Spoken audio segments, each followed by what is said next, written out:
Good morning everyone. आओ बच्चों फिर स्टार्ट करते हैं अपना वेक्टर वेक्टर का लेक्चर नंबर 10।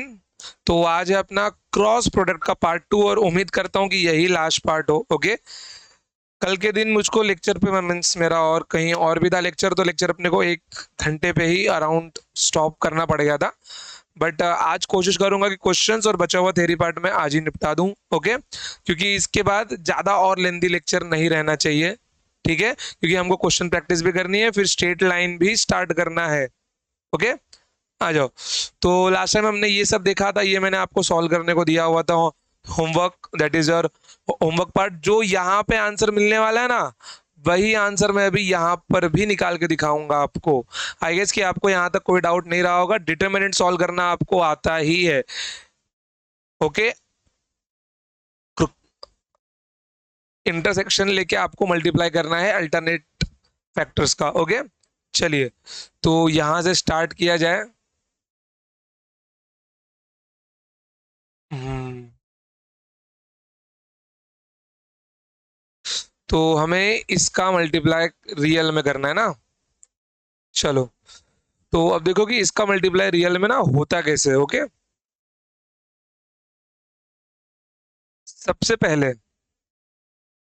जैसे कि मैं यहाँ पर आपको दिखा दूं, इसकी तो वैसे अब कोई जरूरत नहीं है। ये देखो, जैसे कि यहाँ पे मैंने लिखा था ए क्रॉस बी, ये अपना वेक्टर था। स्ट्रेट लाइन चाहिए वे,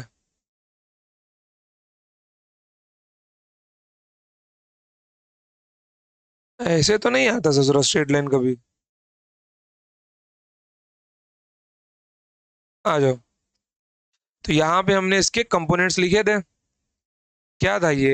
ए X A Y, B X B Y.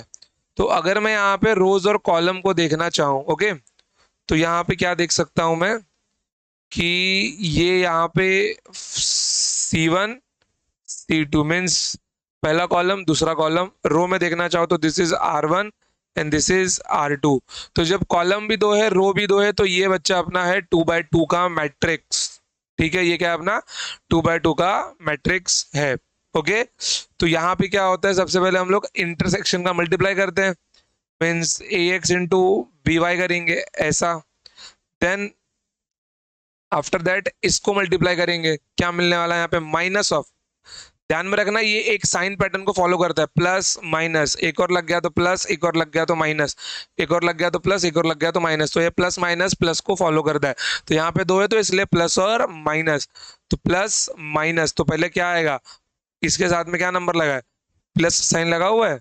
Okay, इसके साथ में क्या आएगा minus, then A Y into B X. Okay, I और जे के प्लेन में है तो रिजल्टेंट वेक्टर मीन्स इसका क्रॉस कहाँ पे जाएगा, के कैप दूसरे प्लेन में जाएगा ये। ओके चलिए आगे बढ़ते हैं।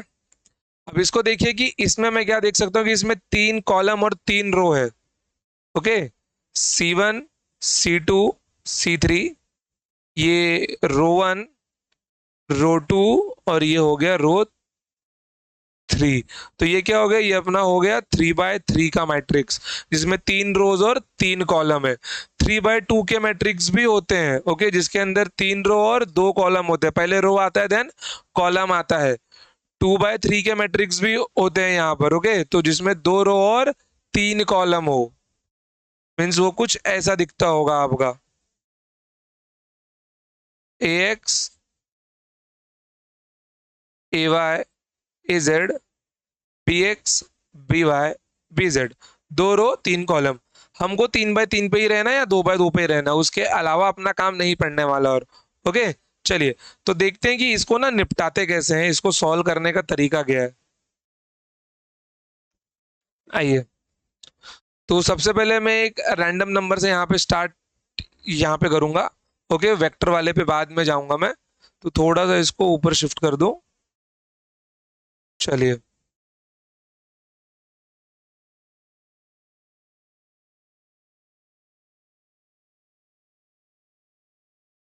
ओके, तो यहाँ पे मैं नंबर ले लेता हूँ A1 A2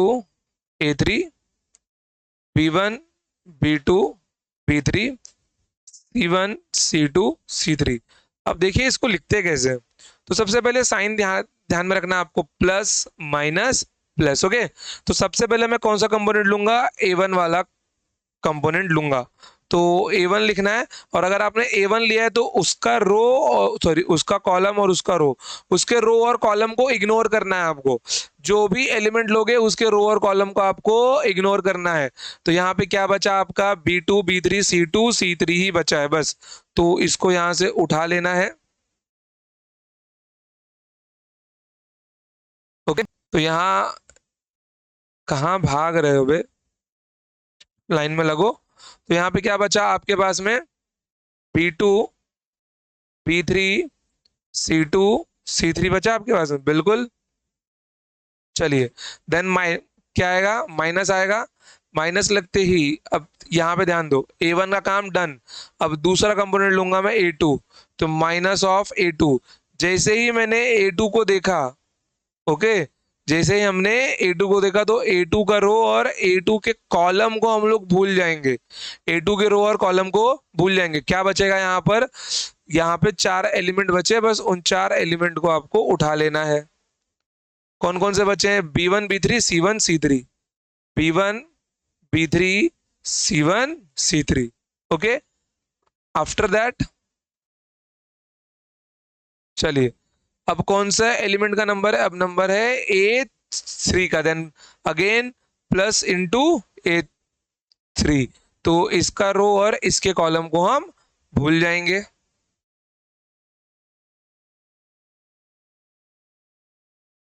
तो यहाँ पे क्या मिलने वाला है, B1 B2 C1 C2, B1 B2 C1 C2, बस इतना ही कार्य करना है इसके अंदर, इससे ज्यादा नहीं। अब मुझे पूरी उम्मीद है कि आपको डिटरमिनेंट तो सॉल्व करना आता ही है, मतलब मैट्रिक्स डिटरमिनेंट एक ही होते हैं, बस सिंबल का फर्क होता है भाई, एक में ऐसे होता है एक में ऐसे होता है, बस आपके लिए दोनों एक ही समझ लेना आप लोग। ओके, तो यहाँ पे देखो सबसे पहले क्या होगा, क्रॉस मल्टीप्लाई होगा। किस लेवल पे होगा, ऐसे ऐसे, ओके, ऐसे ऐसे, ऐसे मल्टीप्लाई होगा, देन ऐसे मल्टीप्लाई होगा। तो यहाँ पे क्या मिलने वाला है, B2 C3 minus of B3 C2 then minus of A2। यहाँ पे क्या मिलने वाला है, B1 C3 minus of B3 C1 plus A। Okay, तो यहाँ पे A3 के साथ में क्या मल्टीप्लाई होगा, B1 C2 B2 C1, खत्म, मिल गया आपको। ठीक है, अगर यहाँ पे आई कैप जे कैप रहता तो फिलहाल के लिए मैं इसको निकाल दे रहा हूँ, हम लोग केवल इसको सॉल्व कर रहे हैं। ओके, तो इसको सॉल्व करके आपका आंसर ये बनने वाला है, फाइनल आंसर। ओके, तो बस इसी के कैलकुलेशन को ध्यान में रखना है और यही आपको फॉलो भी करना है आगे के लिए।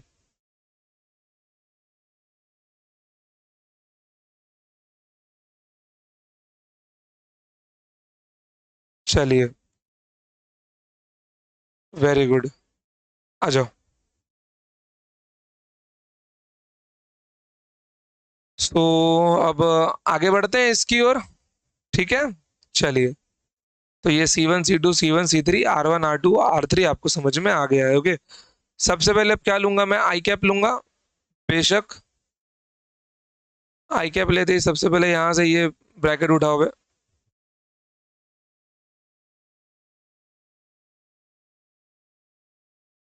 देखो, आई कैप लेंगे तो उसका रो और उसके कॉलम को भूल जाएंगे।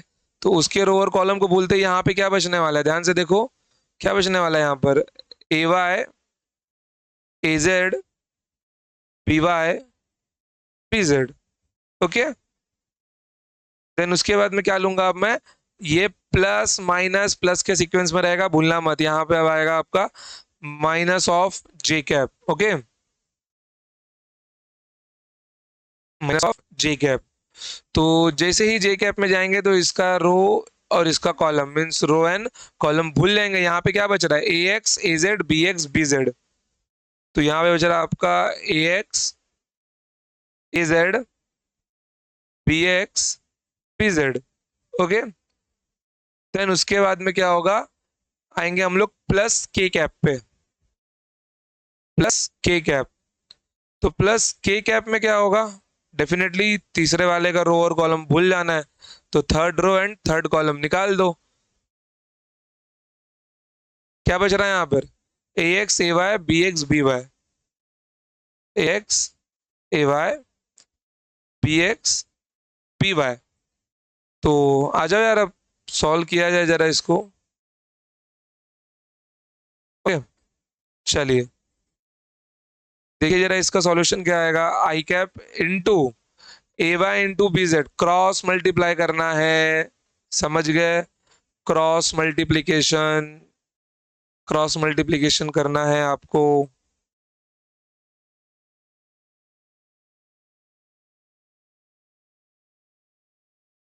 तो यहाँ पे क्या मिल जाएगा आपको, A Y B Z minus of A Z B Y minus of J cap A X B Z minus of A Z B X plus of K cap A X B Y minus of A Y B X. खत्म, यही आएगा आपका answer. और rearrange करके direction वाले को पीछे लिख दो, तो फाइनल क्या मिल जाएगा आपको, A Y B Z minus A Z B Y I cap minus of A X B Z B X J cap plus of A X B Y minus of A Y B X K cap. ये क्या मिल गया मेरे को, ये मेरे को मिल गया ए cross B, समझे। और यही आंसर अपने को वहां भी आता, सॉल्व करते तो। ओके, तो काम करता हूँ ना, यही आंसर उठा के वहां पे लिख ही देता हूँ। हमको कौन सा दोबारा लिखना है वहां पर, कंट्रोल सी, ये हुआ कंट्रोल वी।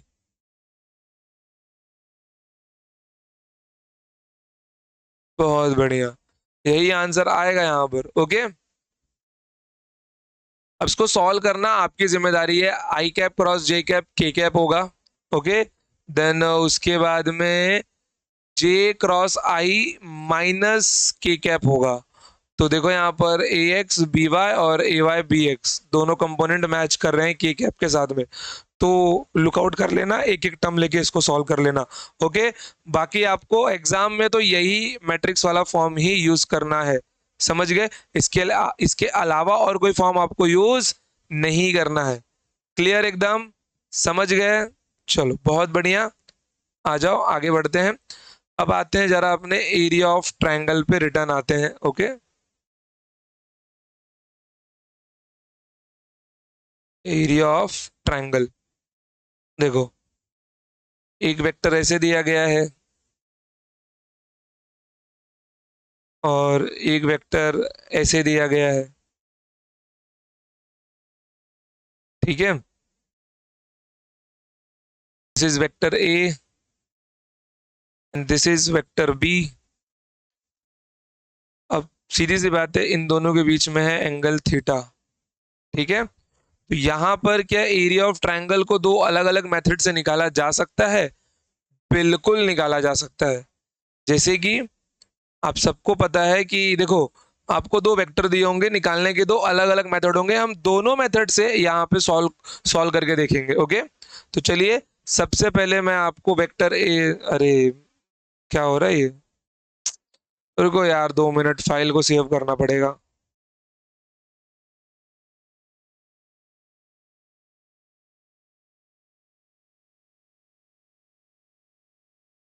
सेव हो रहा है, आपको दिखाई नहीं दे रहा, बीच में घूम रहा गोल गोल, ये हो गया सेव। चलो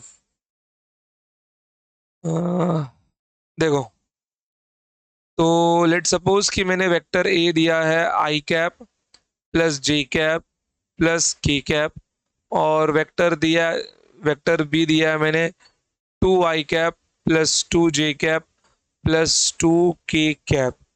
okay,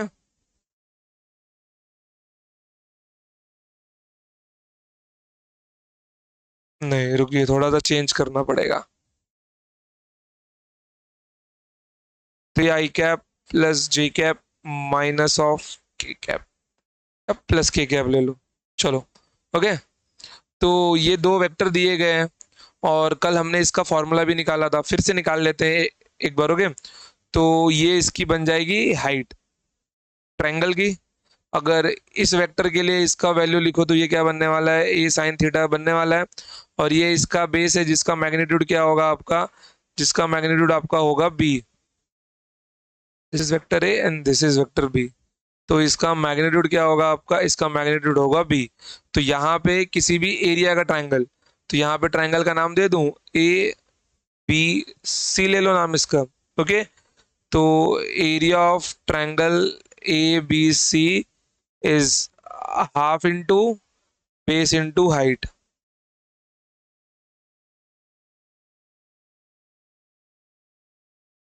half into base into height. Okay, तो हाफ इंटू बेस कितना है अपना, बी है।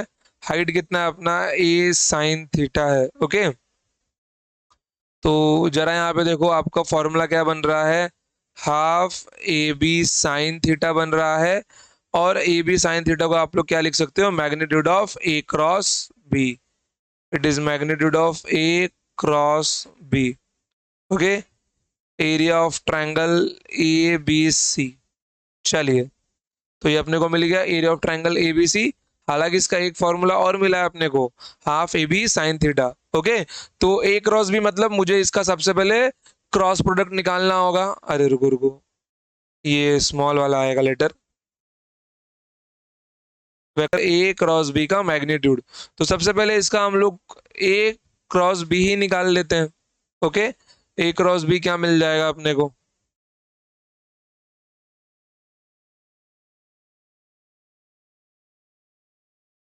चलिए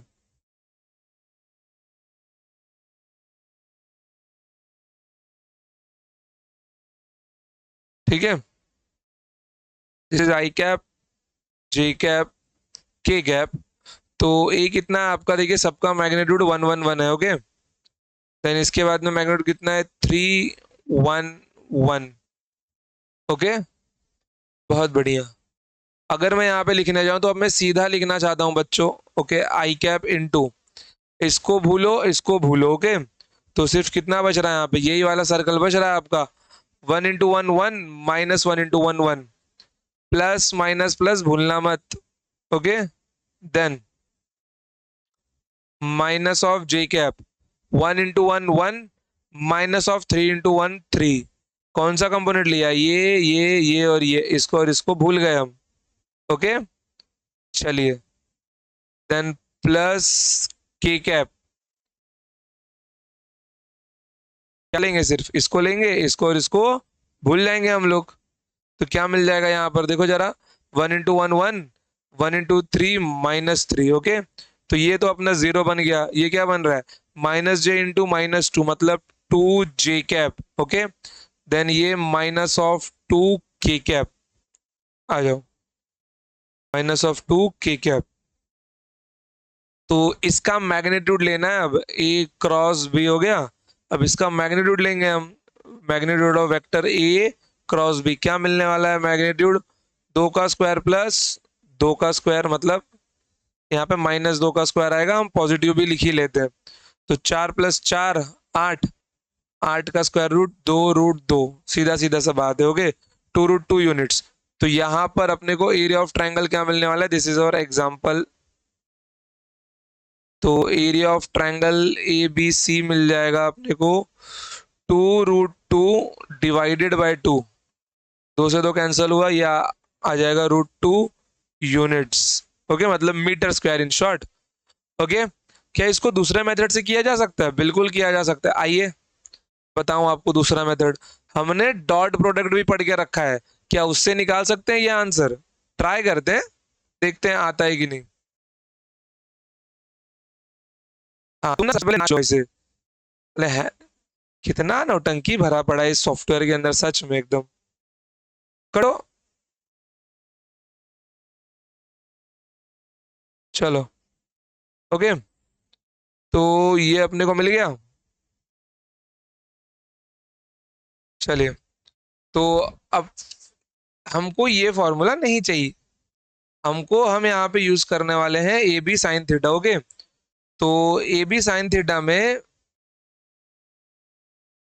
ए का मतलब क्या हो गया, मैग्नीट्यूड ऑफ ए। तो चलो सबसे पहले ए का मैग्नीट्यूड ही निकाल लो। ए का मैग्नीट्यूड क्या मिल जाएगा अपने को, 1 square plus 1 square plus 1 square, मतलब क्या आ गया आंसर, √3 आ गया। अब बी का मैग्नीट्यूड निकाल लो यहाँ से। बी का मैग्नीट्यूड क्या मिल जाएगा, 3 का स्क्वायर प्लस 1 का स्क्वायर प्लस 1 का स्क्वायर, कितना मिल जाएगा, 9 + 2 11, √11 मिल जाएगा अपने को। ओके, तो ए और बी की वैल्यू मिल गई √3 इंटू √11। अब यहाँ पे साइन थीटा की वैल्यू मैं दूसरे मेथड से निकालूंगा। सबसे पहले करो इनके बीच का डॉट प्रोडक्ट। तो vector A dot vector B क्या मिल जाएगा आपको, ए बी कॉस थीटा मिल जाएगा। अब इनके बीच में डॉट करो। तो डॉट के लिए पहले ये वेक्टर लेके आओ यहाँ पर, क्या है ये, I cap plus J cap plus K cap dot with 3 i cap plus J cap plus K cap equals to, ये क्या मिल गया, √3 इंटू √11 इंटू कॉस थीटा। तो कॉस थीटा से मैं साइन थीटा निकालूंगा। आई थिंक अब आपको समझ में आ रहा होगा। तो 1 × 3 3, 1 × 1 1, 1 × 1 1, क्या मिल गया अपने को, √3, मतलब √3 और √11 ही रखो, बाद में सेपरेट करना है इसको, इंटू कॉस ऑफ थीटा। तो ये मिल गया मेरे को 5। तो कॉस थीटा की वैल्यू क्या मिल गया मेरे को, 5/√33। ओके, ये देखो, ये 5 बना आपका, ये √33 बना आपका, इंटू कॉस ऑफ थीटा। तो कॉस थीटा ये मुझको मिल गया। अब यहाँ से साइन थीटा निकालना है। तो शायद आपको ये फॉर्मूला पता हो, sine square theta plus cos square theta equals to 1। तो यहाँ से साइन स्क्वायर थीटा क्या मिलने वाला है आपको, 1 minus of cos square theta. तो 1 माइनस कॉस स्क्वायर थीटा मतलब 25/33, कितना मिल जाएगा ये, 33 माइनस 25/33। तो 33 में से 25 गया तो कितना बचेगा, 8। तो 8/33 साइन स्क्वायर थीटा। तो यहां से साइन थीटा कितना मिल जाएगा अपने को, 8 का रूट क्या हो जाएगा आपका, चलो एक काम करो, पूरा एकदम बेसिक से ही हम लोग करो, √33 मिल जाएगा। √8 मतलब 2 √2, और ये आपका हो गया √33। ओके, √33। ओके, तो एक काम करो, यहाँ पे ए बी का मल्टीप्लीकेशन लिख दो यार, कि ए और बी का प्रोडक्ट यहाँ पे कितना आ रहा है, √33 मिल रहा है आपको। ओके, चलिए अब सब्स्टिट्यूट करिए यहाँ पे। तो ये 1/2, ए की वैल्यू क्या है आपकी, ए का मैग्नीट्यूड है आप, ए और बी का मैग्नीट्यूड क्या है आपका, √33 है। इसको रखिए √33, साइन थीटा क्या मिल गया आपको यहाँ पर, 2 √2, 2 √2 अपॉन √33। भाई अब तो कोई अंधा भी देख के बता देगा यहाँ पर, √33 कैंसिल, 2 से 2 कैंसिल, फाइनल आंसर कितना आ गया आपका, √2 units, means area of triangle A B C. तो जो मेथड आपको सिंपल लगे वो आपके लिए अच्छा है। ये देखिए, ये लेंथीएस्ट मेथड है इस क्वेश्चन को सॉल्व करने का। ये जो मेथड 2 अप्रोच रखा है हमने एरिया ऑफ ट्रायंगल फाइंड करने के लिए, बाय यूजिंग अपना वो क्या क्या बोलते हैं, by using dot dot product. Okay, और ये मेथड 1 सिंपल अप्रोच है। तो मेरा सजेशन है कि आप लोग इससे ही जाइए। ओके, अब आइए जरा यहाँ पर एक नया फॉर्मूला भी इसमें जरा ऐड किया जाए, क्या पता ये ऑप्शन में बन जाए अपने। ओके, चलिए, तो दोनों दोनों मेथड आपको समझ में आ गए बिल्कुल। इन सबको हटाओ अब।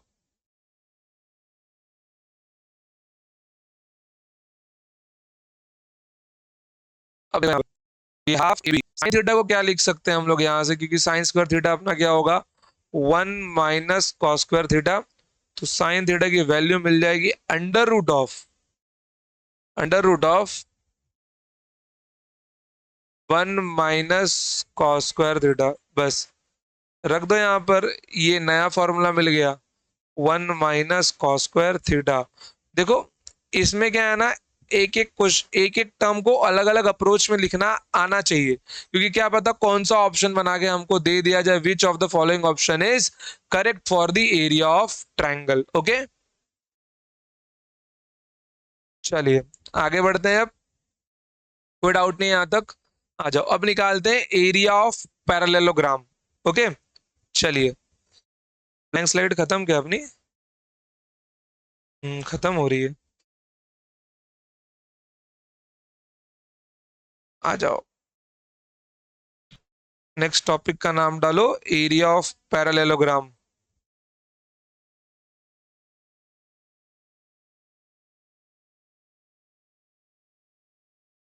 Area of parallelogram of unequal sides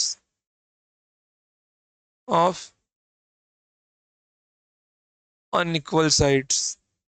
square का तो निकाल ही सकते हो बे। ओके, चलिए देखिए यहां पर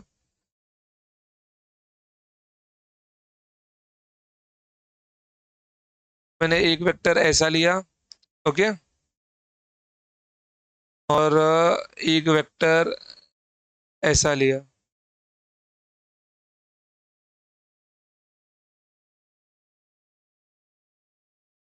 ध्यान है बस कि यहाँ पर ये हो गया आपका वेक्टर ए, और ये हो गया आपका वेक्टर बी। अब अगर ध्यान दो तो ये एक ट्रायंगल नहीं बना रहा है यहाँ पर? बिल्कुल। और इसका एरिया आपको पता है half A B sine theta होता है। ओके, कितना होता है इसका एरिया? आपका half A B sine theta होता है। चलिए, तो कुछ नहीं करना है, बस यार इसको जरा पैरेलल शिफ्ट करो ऊपर की ओर। तो आप सबको पता ही है। ओके, ये आपने पैरेलल शिफ्ट किया, ये आपको क्या मिल जाएगा? This is your vector A. Again फिर से वेक्टर बी को पैरेलल शिफ्ट करो जरा आप लोग। जैसे ही वेक्टर बी को पैरेलल शिफ्ट किया आपने, ये आपको मिल जाएगा वेक्टर बी।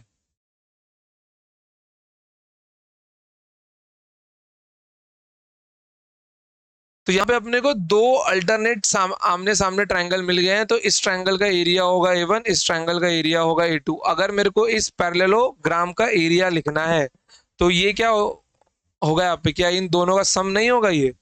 बिल्कुल होगा। तो यहाँ पर अगर मैं एरिया लिखना चाहूँ, area of parallelogram that is A, area of parallelogram क्या आ जाएगा ये अपने को? A1 + A2 लिख सकता हूँ ना? बिल्कुल लिख सकता हूँ।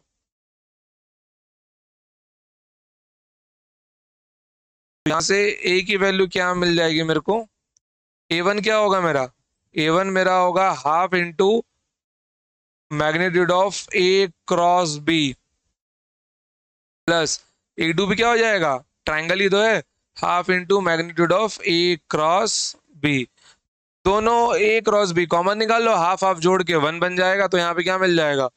Area of parallelogram is magnitude of A cross B. खत्म, इतना ही फॉर्मूला है इसका। Okay, so area of parallelogram, area of parallelogram is magnitude of A cross B. और अगर ये भी नहीं सही लगे तो ए बी साइन थीटा से निकाल लेना, और A B into root of 1 - cos² theta से भी निकाल सकते हो। समझ गए? जो अप्रोच आपको सही लगे। लेकिन फर्स्ट अप्रोच आपका काफी सिंपल है, क्रॉस प्रोडक्ट वाला। ओके, चलिए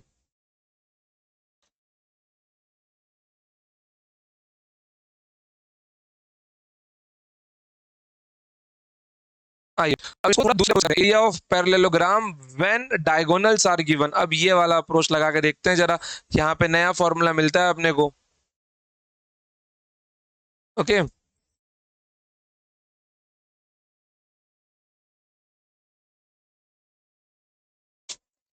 area of parallelogram when diagonals are given,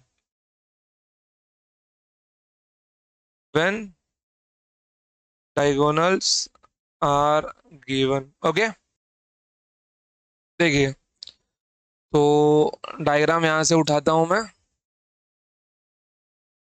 diagram तो यही रहेगा, बस अब इसको देखने का अंदाज अपना बदल जाएगा। अब यहाँ पर हम लगाने वाले हैं डायगोनल्स। कि लेट सपोज कि अगर अपने पास वेक्टर ए और वेक्टर बी गिवन नहीं हुआ, तब एरिया ऑफ पैरेललोग्राम कैसे निकालेंगे हम लोग। देखो, जितनी अच्छी आपकी ज्योमेट्री होगी उतना अच्छा आपका फिजिक्स सब्जेक्ट होगा, ध्यान में रखना। ओके, चलिए।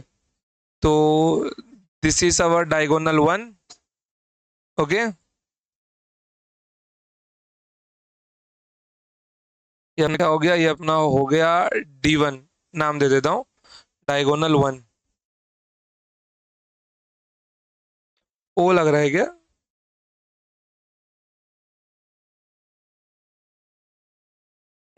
स्मॉल D1 लिख देता हूँ ना। चलिए, स्मॉल D1। और ये अपना हो गया डायगोनल टू।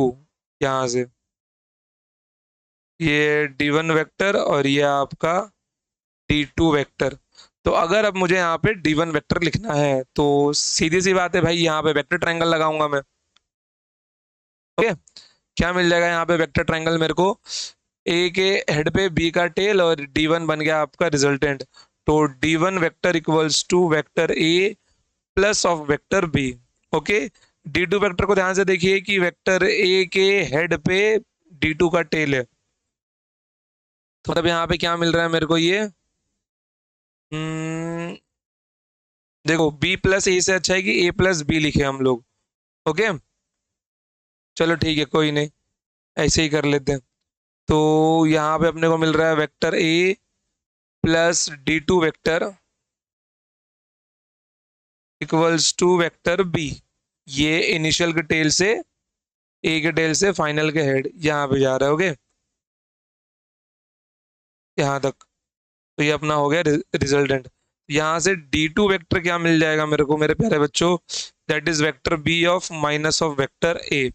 ओके, अगर मैं इसको रीअरेंज करके लिखना चाहूँ तो D1 वेक्टर को रीअरेंज करके क्या लिख सकता हूँ मैं? Vector B plus vector A, vector B plus vector ए।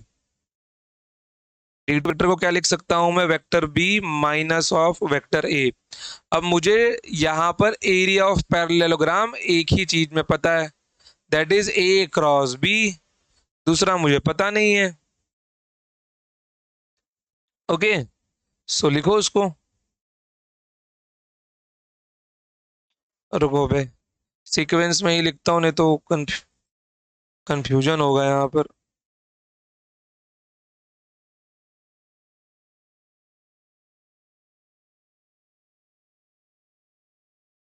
चलिए,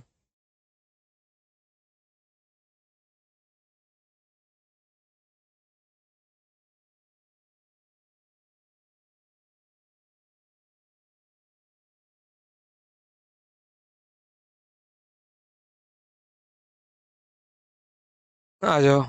सो एरिया ऑफ पैरेललोग्राम लिखो। आज नींद जैसा लग रहा है यार।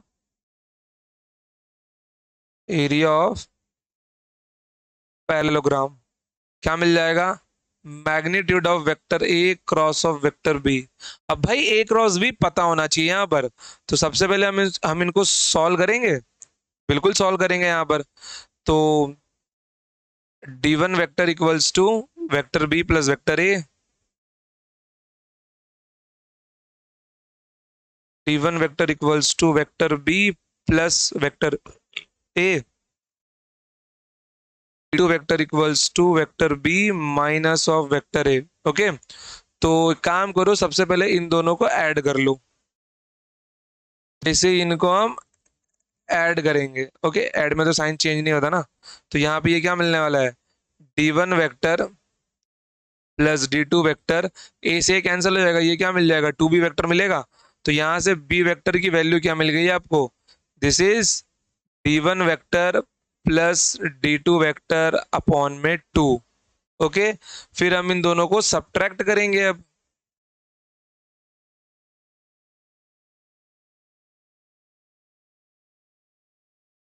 सीधी लाइन कहाँ है नहीं जाती बे। और जैसे ही इनको सब्ट्रैक्ट करेंगे, बी से बी कैंसिल होगा, यहाँ पे क्या मिलेगा? D1 vector minus of D2 vector, B से भी कैंसिल हुआ, ये मिल जाएगा 2A वेक्टर। तो भाई साहब यहां से ए वेक्टर की वैल्यू क्या आ गई, यहां से आपके ए वेक्टर की वैल्यू मिल जाएगी आपको D1 vector minus of D2 vector whole divided by 2। बस अब इसको यहाँ पे सब्स्टिट्यूट करना है आपको। ओके, तो ये हमको मिल गया अपना बी वेक्टर। नहीं भाई ब्रैकेट ही सही है, बादल बादल बादल बनता नहीं है अभी। चलिए, और ये अपना हो गया A vector. Now let's come on solve the this one. आ जाओ। तो एरिया ऑफ पैरेललोग्राम,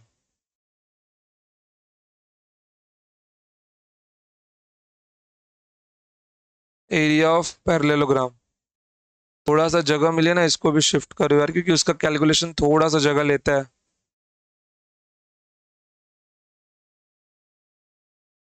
आ जाओ।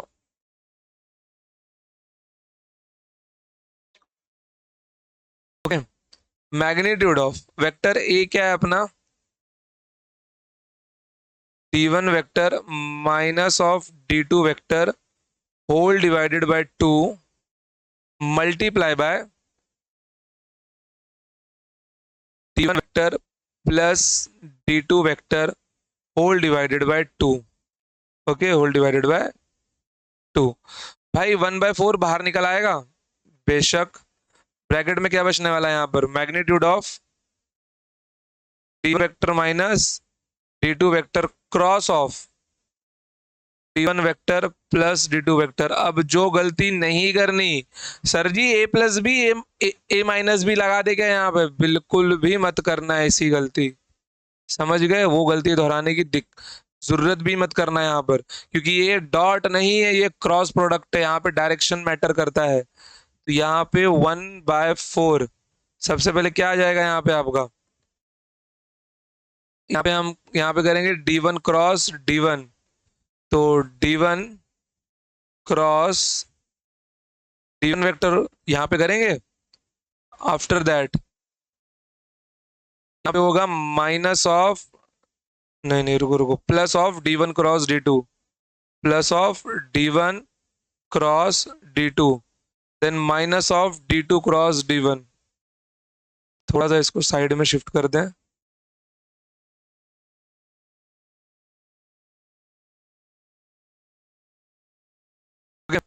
Minus of D2 cross D1, minus of D2 cross D1, then minus of D2 cross D2,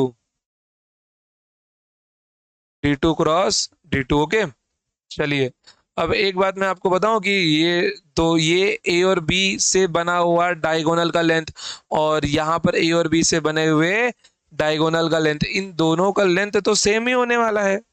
समझ गए, कॉमन सेंस की बात है, क्योंकि आमने सामने की साइड तो सेम ही है इसके अंदर। ओके, चलिए,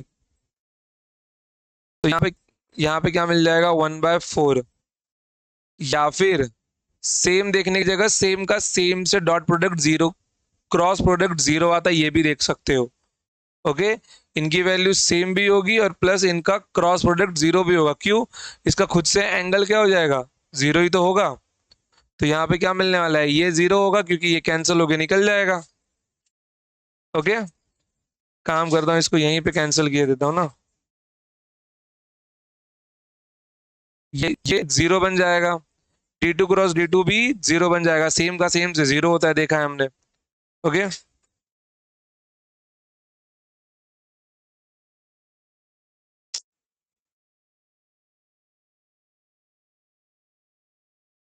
क्या हो गया इसको,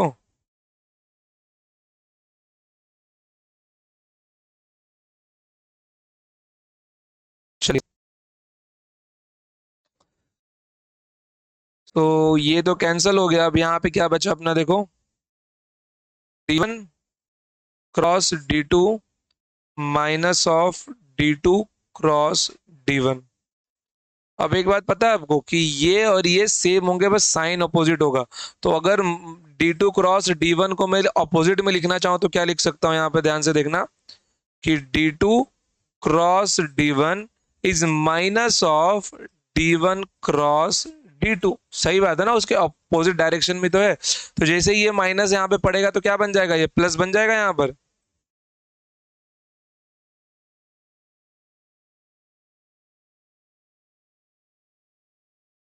ओके, तो यहाँ पे क्या मिल जाएगा एरिया अपने को? 1/4।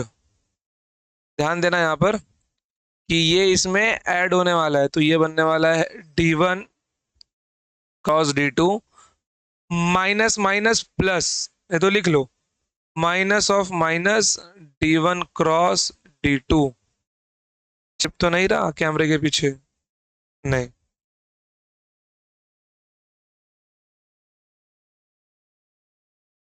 चलिए, यहाँ पे क्या मिल जाएगा? 1/4। ये कितना आ जाएगा आपका? 2 टाइम यहाँ पे मिल जाएगा आपको D1 cross D2 plus of D1 cross D2 का मैग्नीट्यूड। ओके, तो थोड़ी सी जगह बनाई जाए, अब जगह की कमी है, यहीं पे निपटाते हैं इसको।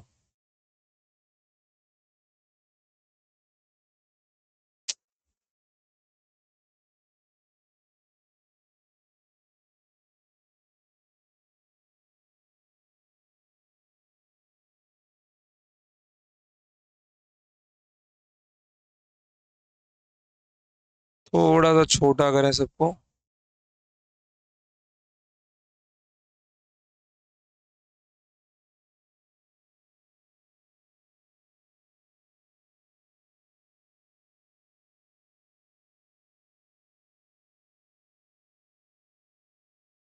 हम्म,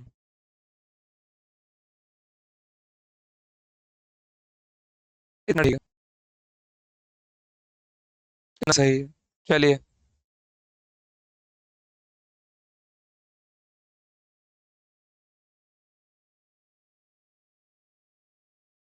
आ जाओ। कितना मिल जाएगा ये? 1/4। 2 टाइम जोड़ देंगे तो 2 बाहर निकल आएगा मल्टीप्लाई में। D1 क्रॉस D2, तो टू, 2 2 ज़ा 4। तो फाइनल आंसर कितना मिल गया अपने को एरिया ऑफ पैरेललोग्राम का? इसको यहाँ पे शिफ्ट शिफ्ट कर दो क्या?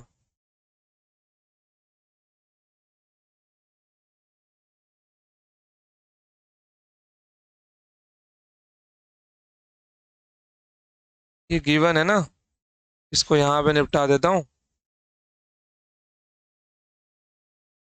इसको यहाँ कर देता हूँ, नीचे एक लाइन खाली हो जाएगा।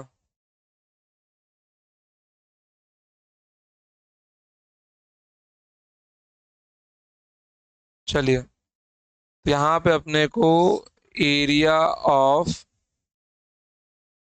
पैरेललोग्राम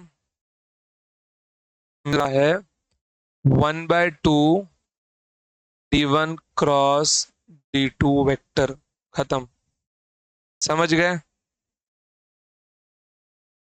कोई भी परेशानी यहाँ तक? बिल्कुल भी नहीं है। चलिए, बहुत बढ़िया।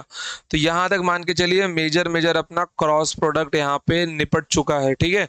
अब इसके बाद में चलते हैं हम लोग जरा अपने अगले वाले पे, that is scalar triple product. Okay, topic का नाम डालिए स्केलर ट्रिपल प्रोडक्ट।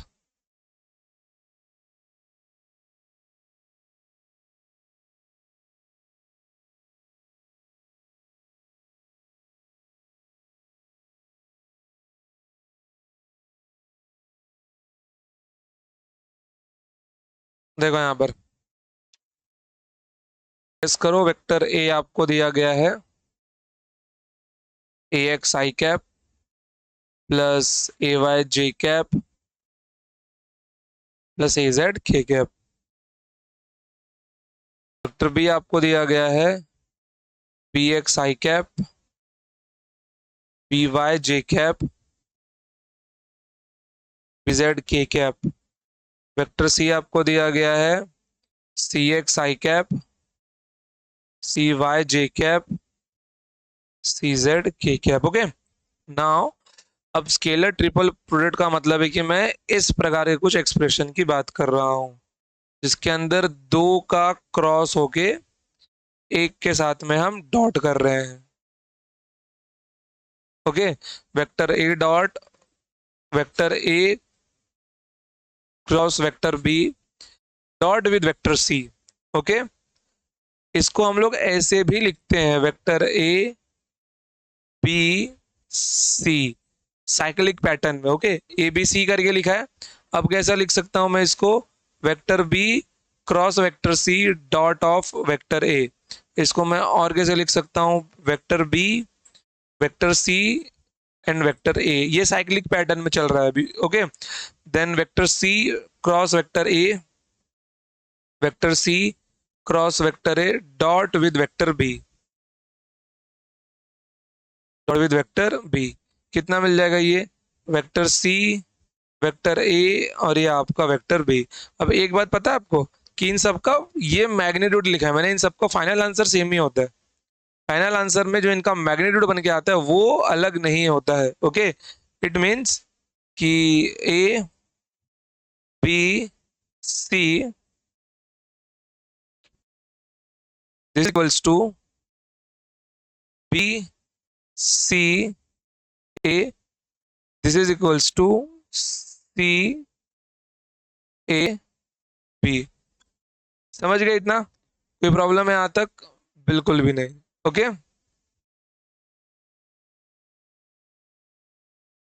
इसको हम लोग बोलते हैं साइक्लिक परम्यूटेशन। ओके, तो यहां पे लिख लो इसको इन साइक्लिक फॉर्म, नोट करके, a cyclic permutation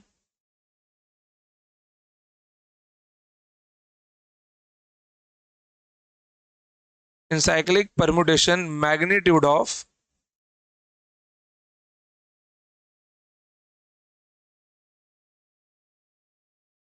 scalar triple product will not change will not change या will be same, scalar triple product always same, product भी always same,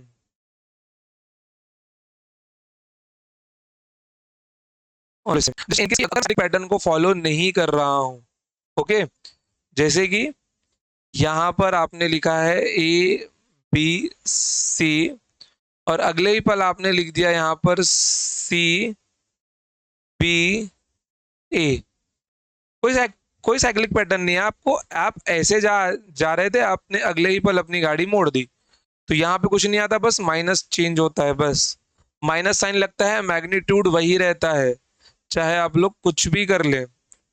अच्छा, आप लोग तो बी सी ए लिख लो, B C A vector B vector C and vector A, कोई फर्क नहीं पड़ता। ओके, तो in in non cyclic permutation magnitude of the scalar triple product always same, sign sign changes only. लिख लो इसको, in non cyclic permutation of non cyclic permutation magnitude of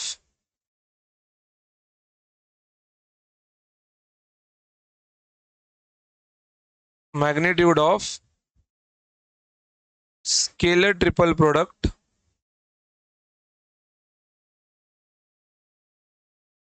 scalar triple product will same only sign will change,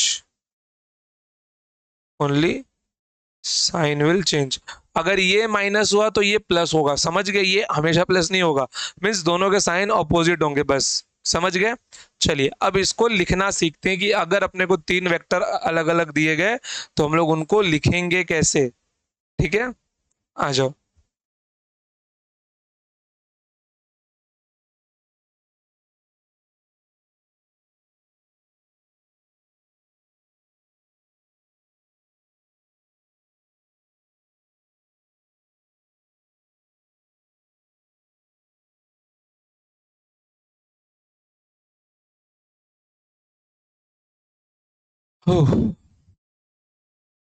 cancel हो जा गुरु।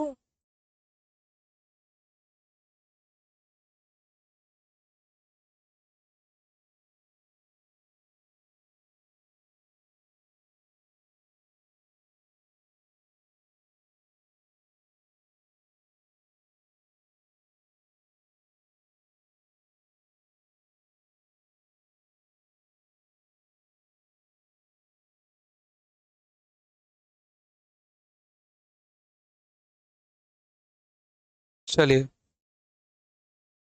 सो vector A cross vector B dot of vector C, लिखते कैसे हैं इसको?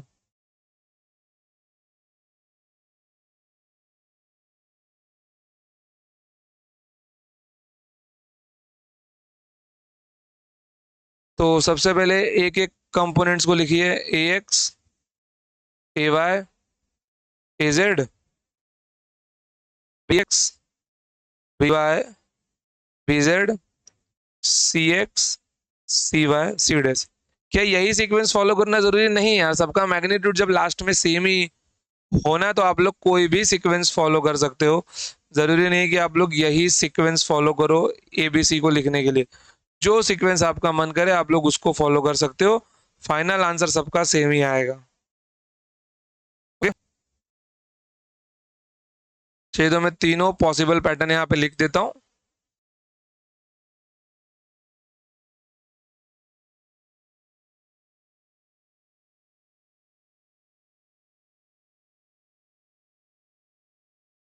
ये सब के सब क्या होंगे? बराबर होंगे।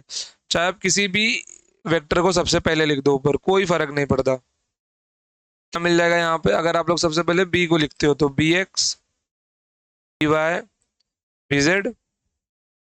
देन ए लिखने का मन है ए को लिख लो, लेकिन अब मैं सीक्वेंस ही फॉलो करने वाला हूँ।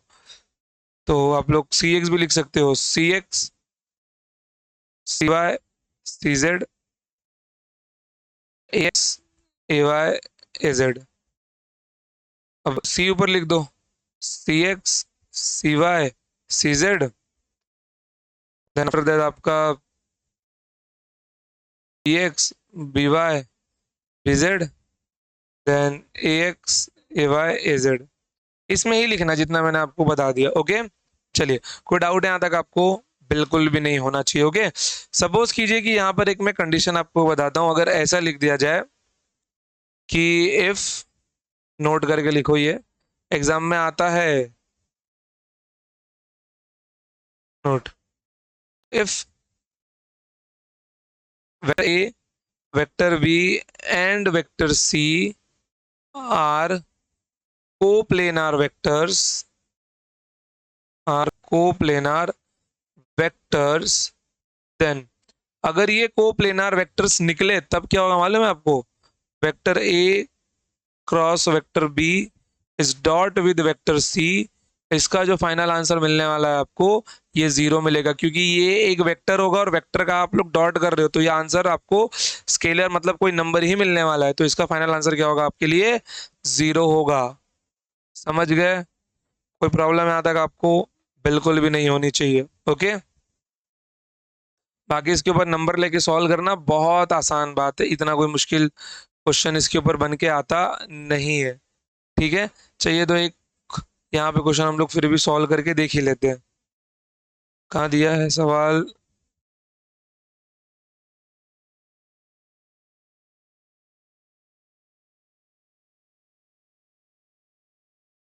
चलिए, अपने पास जो सवाल लोग की लिस्ट है उसको स्टार्ट किया जाए। कितना टाइम हो गया वैसे रिकॉर्डिंग को? चलिए, कोई नहीं, मतलब आज भी सवाल तो पूरे होने से रहे अपने। चलिए, देखिए, if the scalar and vector product of two vectors a and b are equal in magnitude, then angle between, ये कहाँ घुस गया है? Then angle between the two vectors, अगर उनका स्केलर और क्रॉस प्रोडक्ट क्या आ रहा है? सेम आ रहा है, मतलब डॉट और वेक्टर प्रोडक्ट। तो मतलब क्या बोल रहा है वो? Vector A dot of vector B is equals to vector A cross of vector B. ध्यान में रखना, वो सिर्फ मैग्नीट्यूड की बात कर रहा है, इक्वल इन मैग्नीट्यूड। तो यहाँ पे एन कैप लगा मत देना। ओके, नहीं तो चाहिए तो आप लोग इसके ऊपर मैग्नीट्यूड लगा सकते हो, ये तो पहले से मैग्नीट्यूड में आता है। तो ये आपको मिल जाएगा A B sine theta, sorry A B cos theta मिलेगा आपको, A B cos theta, A B cos theta, और ये आपको मिल जाएगा ए बी साइन थीटा। तो ए बी क्या हो गया, कैंसिल हुआ यहाँ पर, तो यहाँ यहाँ पे आपको क्या मिल रहा है, sine theta upon cos theta is equals to 1, your tan theta equals to 1, and your theta will become 45 degree, और रेडियन में लिखना चाहूँ तो पाई/4 रेडियन, और option A is the correct answer. समझ गए, सवाल टफ नहीं बनते ज्यादा इसके ऊपर, जैसे कि पीछे देखिए मैं यहाँ पे लिखता हूँ,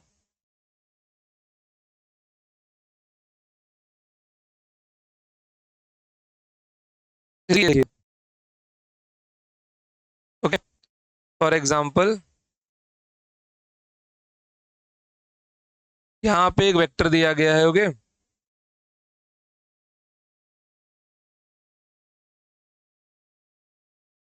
ये इनिशियल पॉइंट है और ये उसका फाइनल पॉइंट है, और ये आपका हो गया वेक्टर आर। इसका जो कोऑर्डिनेट दिया गया है उसका, इसका कोऑर्डिनेट दिया गया है आपको x1 y1 z1, और इसका जो कोऑर्डिनेट दिया गया है दैट इज x2 y2 और z2। और यहाँ पर क्या होगा मालूम है, यहाँ पर मैं जस्ट इस डायरेक्शन में एक फोर्स वेक्टर लगा रहा हूँ, ओके, यहाँ पर इस डायरेक्शन में लग रहा है एक वेक्टर एफ, और वेक्टर एफ का इक्वेशन दिया हुआ होगा। तो ये क्या होगा, ये अभी आपका रोटेट होने वाला है, ये तो हम सबको पता है। तो यहाँ पर रोटेशन के वक्त इसमें क्या लगता है मालूम है, इसके अंदर एक टाउ जनरेट होता है जिसको बोलते हैं हम लोग टॉर्क। अब टॉर्क आपको समझने की जरूरत नहीं है कि टॉर्क क्या है, बस आपको देखना है कि ये जो टॉर्क जनरेट होगा मीन्स जब ये घूमेगा तो टॉर्क टॉर्क जनरेट होगा। तो उस टॉर्क का फॉर्मूला क्या होगा आपका, उस टॉर्क का फॉर्मूला आपका होगा vector R cross of vector F.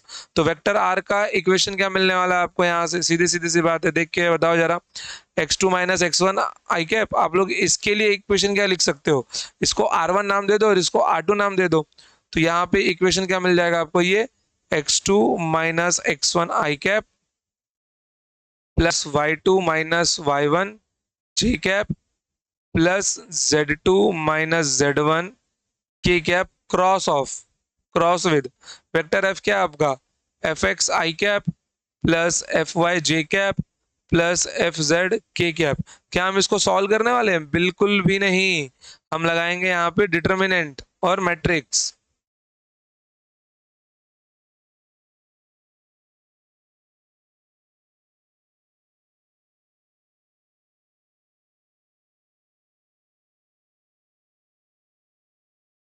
तो यहाँ पे क्या मिल जाएगा मेरे को, आई कैप जे कैप के कैप, यहाँ पे मिल जाएगा x2 minus x1 y2 minus y1 z2 minus z1, और यहाँ पे आपको मिल जाएगा F X F Y F Z. देखो फॉर्मूला पता होना सबसे पहले इंपॉर्टेंट नीड है, बाकी तो क्वेश्चन सॉल्व हम लोग करते ही रहेंगे।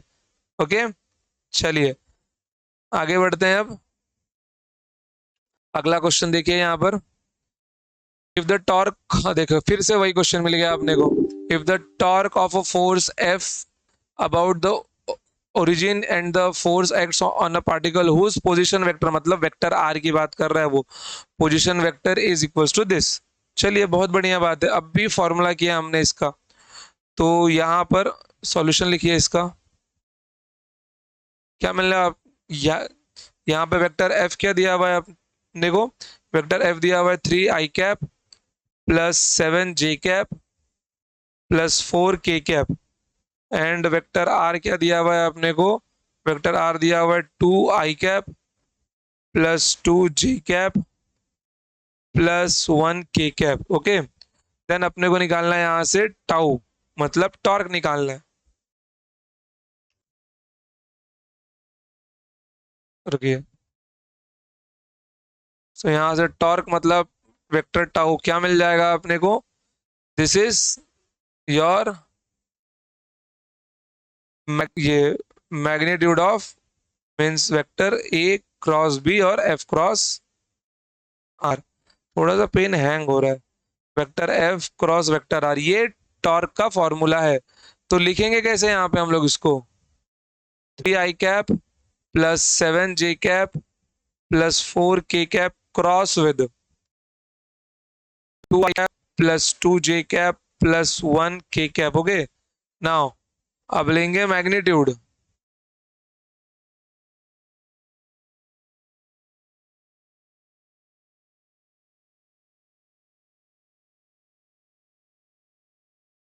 ध्यान से देखना वैल्यू कैसे रखते हैं यहाँ पर। ऊपर क्या आ जाएगा आपका आई कैप, सेव हो जाओ पहले पे।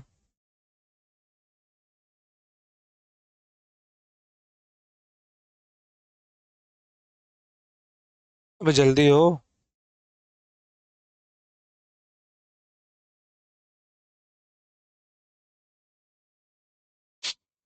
हम्म,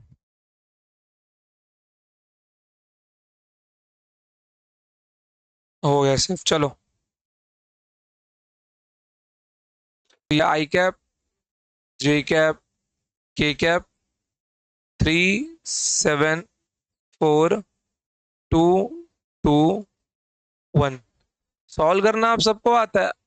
आई कैप 7 × 1 7, 4 × 2 8, तो -8। माइनस ऑफ जे कैप, ध्यान में रखना प्लस माइनस प्लस का साइन होता है यहाँ पर। ओके, और जिस भी कंपोनेंट को लियो उसका रो और कॉलम छोड़ दो। मैं जे लूंगा तो इसको देखूंगा, ओके, इनको देखूंगा और इनको देखने वाला हूँ यहाँ पर। ओके, तो यहाँ पे क्या मिल जाएगा, 3 × 1 3, 4 × 2 8, then plus K cap plus 6 minus of 7 × 2 = 14। तो क्या मिल रहा है यहाँ पर, minus of I cap -5 minus minus plus plus 5 J cap. यहाँ पे क्या मिल रहा है, 14 -6 8, तो -8 के कैप। तो minus of I cap plus 5 J cap plus 8 के कैप।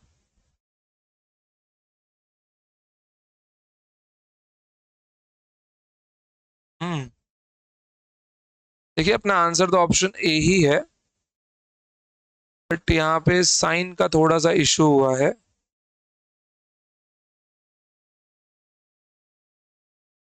अबाउट ओरिजिन, ओके, चलिए थोड़ा सा ये मैं आपको समझाता हूँ कैसे हुआ है। यहाँ पे आर की वैल्यू अपनी चेंज होगी, मालूम है कैसे?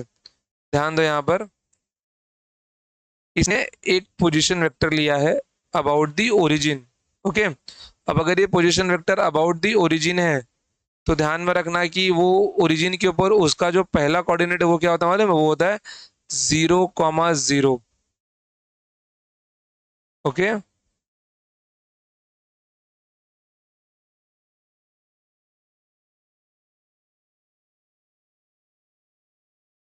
तो इसके ऊपर कोई वेक्टर एफ ऐसे लग रहा होगा, ठीक है? तो ये जो वेक्टर एफ है ये कितना दिया गया है आपको, 3 i cap plus 7 j cap plus 4 k cap. और यहाँ पर जो पोजीशन वेक्टर दिया गया है इसका, ये आपको कितना दिया गया है, पोजीशन वेक्टर वेक्टर आर की value 2 i cap plus 2 j cap plus 1 k cap. और यहाँ पर ये लिया गया है आपका ओरिजिन, मतलब 0 i cap plus 0 j cap plus 0 k cap. But अगर मैं आर की वैल्यू निकालने जाऊंगा तो भी माइनस करके तो इतनी ही मिलेगी ये। अगर मैं इसको एक काम करूं, माइनस में मान लेता हूं, और क्योंकि मैग्नीट्यूड तो सेम होगा, ठीक है, मैग्नीट्यूड तो सेम होगा, तो पोजीशन वेक्टर में अगर यहाँ पे -2 i cap -2 j cap -k cap मानता हूं तो माइनस कॉमन निकाल लूंगा।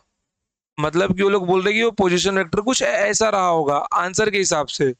ओके, तो यहाँ पर जैसे ही मैंने माइनस रखा, -2 -2 -1, तो ये कितना बन जाएगा आपका, -7 बन जाएगा। इसको फिर से लिखना पड़ेगा, इसको भी लिखना है आपको। ओके, ये भी सही है वो भी सही है, बस वहां पे वेक्टर का डायरेक्शन चेंज हो गया है। तो यहाँ पे आपको आई कैप क्या मिलने वाला है, -7 minus minus +8। Okay, then minus of J cap -3 minus minus +8, then plus K cap -6 minus minus +14, 7 × 2 = 14। तो ये आपको मिल जाएगा आई कैप ये +5 j cap, wait wait -5 j cap not plus, बाहर माइनस है ना, -5 j cap, then +8 k cap. Plus 8 K answer यही आया है अपना, बस ये लोग ने वेक्टर का डायरेक्शन अपोजिट लिया है, तो आपको केवल मैच करके देखना है, इतना टेंशन नहीं लेना इसके अंदर। ओके चलिए, तो एक काम करते हैं हम लोग, आज के लिए अपना लेक्चर ना यहीं पे स्टॉप करते हैं। ओके बच्चों, क्योंकि अब इसके बाद एक वीडियो बनेगा सिर्फ और सिर्फ पूरे क्वेश्चंस का। चलिए, तो आज के लिए इतना ही, मिलते हैं next time. Till then tata bye bye, जय हिंद जय Bharat, love you all. Lecture कैसा लगा कमेंट सेक्शन में जरूर बताना है आपको। ओके, और वेक्टर का वन शॉट भी अपलोड किया हुआ है, मतलब लास्ट ईयर के बैच का मैंने अपलोड किया हुआ है, वो वन शॉट लेक्चर आप लोग सीटी के पीवाईक्यू के लिए देख सकते हो। ठीक है, चलिए बाय बाय।